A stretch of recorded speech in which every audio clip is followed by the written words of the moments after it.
Should you split up your company? Hi, I'm Brian Pombo. Welcome back to Brian J. Pombo Live.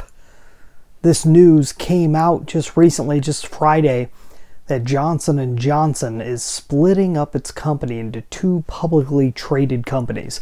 One's going to deal with the high-end healthcare and things like the vaccine and medical devices and those type of things that they deal with kind of on a higher end, kind of business to government type solutions. And the other one's going to take care of all of the home consumables, your Band-Aids and everything like that. So taking two completely separate functions of the company and creating two separate companies out of it. Now, why would a company go about doing this? Well, there's a whole bunch of reasons why politically a company would do this. Well, General Electric just did the same thing. That they just announced that they're going to be splitting into three different companies dealing with completely different things that their one company was already doing. And it's pretty smart if you think about all the ramifications of especially dealing with international and national governments and a whole lot of the controversy surrounding all of that, whether you're talking vaccines or all healthcare, all this other stuff that's going on. It makes sense to be able to separate some of your other things out from that have zero to do with it. All they have is a name attached that happens to be the same name, but when you're talking General Electric, you're talking a very massive company that is really, when you get that large, it's made up of many different companies. And so should you look into splitting up your company? Well, it's another option in when you're looking at what to do with your company in the long run. And most people look at the option, okay, do I shut my company down after I die or when I retire or whatever? Do I just shut the thing down, or do I sell it?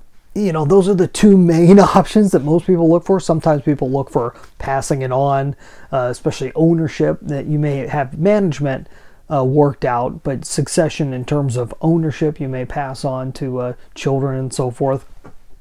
But in general, people look at either shutting it down or selling it. But this splitting it is actually pretty unique, and it tends to happen only when you have a company large enough that you do enough multiple things that makes sense. Because sometimes if you do multiple things and you really do have something that's like a separate company, or it could be a separate company, could run on its own because of a product line maybe that you started that took off or what have you. And in a situation like that, it only makes sense that you should look into splitting it off, because then you get a chance to maybe part of your company you do want to sell, or you may want to sell earlier than the other parts of your company. Or if the people are looking at purchasing your company, they don't want that other piece. Maybe it's baggage to you. But you can see the use of it in the marketplace. There's a lot that goes into this, and so it's really worth asking yourself whether that could possibly ever be a function. Do you have a company that has enough different functions that makes sense to actually happen? If you don't, here's another thing to consider. Why not? Why aren't you doing enough things that can be split off and spun off into other businesses? It's really an exciting thing when you look at all the different options. Even though you may have started in this little tiny area, even if you're a local based business or what have you, you have this little tiny area that you work in.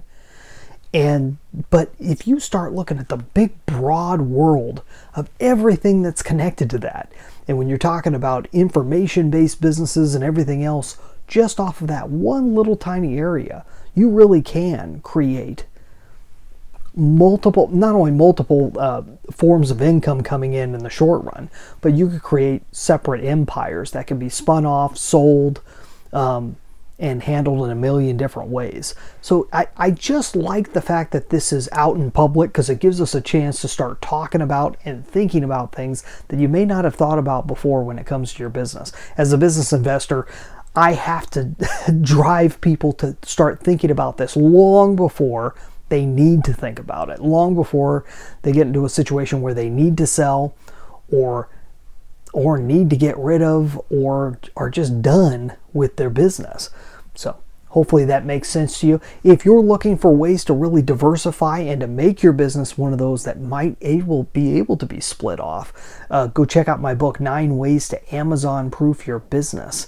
You could get a free copy at amazonproofbook.com, amazonproofbook.com. That's all I got for tonight. You have a good one. Get out there and let the magic happen.